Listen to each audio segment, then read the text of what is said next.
po lahat. Kuya Potpot, shout out.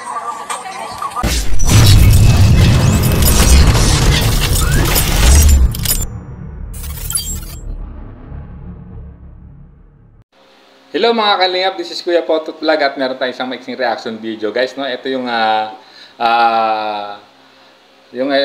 diwata ng Sorsogon, no? Ng Don Sorsogon na si Pinyel Hernandez guys, no? At siyempre bago tayo magsimula ay mag-shoutout po muna tayo. Mega love shoutout sa ama ng kalingap na si Kuya Bal Santos Matubang, Ate Edna Vlogs, Kalingap Rab, 10 ng kanyang mga samahan. At mega love shoutout po, no? Sa lahat ng sumusuporta sa buong Kalingap. Isang mapagpalang umaga, tanghali o gabi sa inyo mga Kalingap. Saan po kayo sulok ng mundo naroon. Naway lagi po kayong gabayan ng ating Panginoon guys. So, simulan natin ating reaction video guys. So, ayan guys, no. Ang kwento po ni Pinyel Hernandez guys, ito po ay isang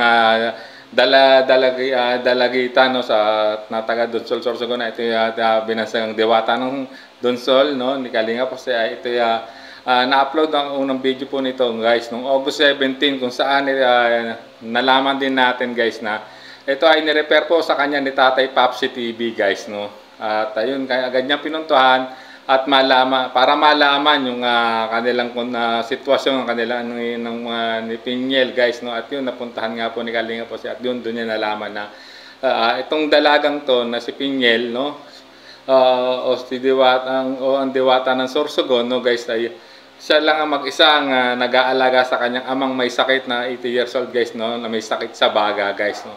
At nalaman din na kung gaano ang kahirap ang sitwasyon nila guys no, kung saan sila kumukuha ng pang-araw-araw nilang gastusin at yun nga lang ay binibigyan lang sila ng tita niya no na kapatid ng kanyang ama no guys no. At ayan nalaman din natin guys na gusto niya pa rin mag-aral guys kaya sa kakapusan ng pinansyal guys ay mapapatigil siya at talagang mawaalagaan niya yung kanyang ama no. At si Pinyel po ay guys ay nakatapos po ng senior high school itong nakaraan lang. Ngayong taon lang no, kakagraduate lang po niya ni Pinyel ngayong taon lang at guys no at nung yung bin-upload diyan ni Kalingap po no nung pinirimi niya August 17 no guys no.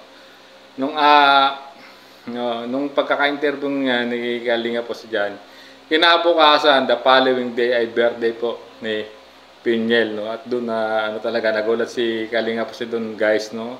At siyempre tinanong niya ang dalaga no kung ano yung gusto niyang regalo pagbalik ni Kalingap po ayun at siyempre simple lang ang hiniling niya guys, grocery lang at saka bigas na pang-araw-araw nila nakakainin ng nila mag-ama guys no kasi wala naman talagang kakayahan ng magtrabaho ng kanyang ama at talagang nakaratay lang to sa banig ng karamdaman, nakahiga lang po nung nadatang to ni Kalingap po guys no.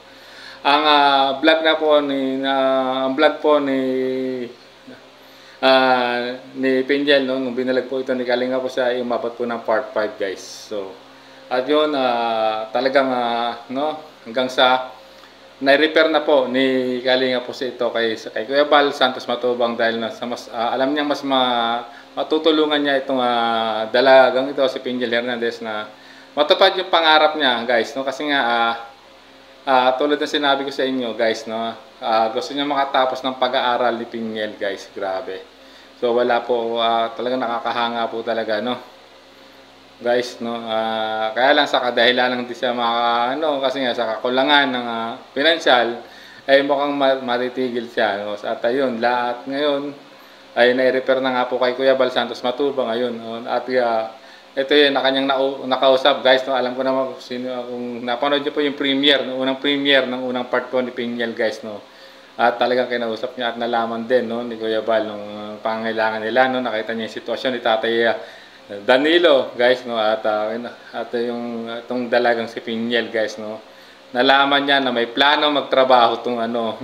Plano niyang iwan no ang kanyang ama no at ang titingin na lang po yung ng tiyahin niya no. Napupunta po diyan para tumingin na lang po at mag-asikaso sa kanyang tatay. Kaya lang siyempre ay nagdadalawang isip pa rin siya siyempre no.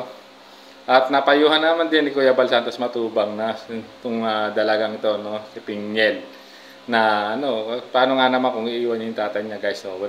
Siyempre malulungkot din naman talaga yung tatay niya guys no. o talagang nalaman din natin na kasi gusto niya talaga mag-aral guys, kaya gusto niya mapagtrabaho, makapag-ipon lang ng pang gagamitin sa pag-aaral guys. So ayun, at agad naman itong tinugunan ni Kuya Bal Santos Matubang guys, no?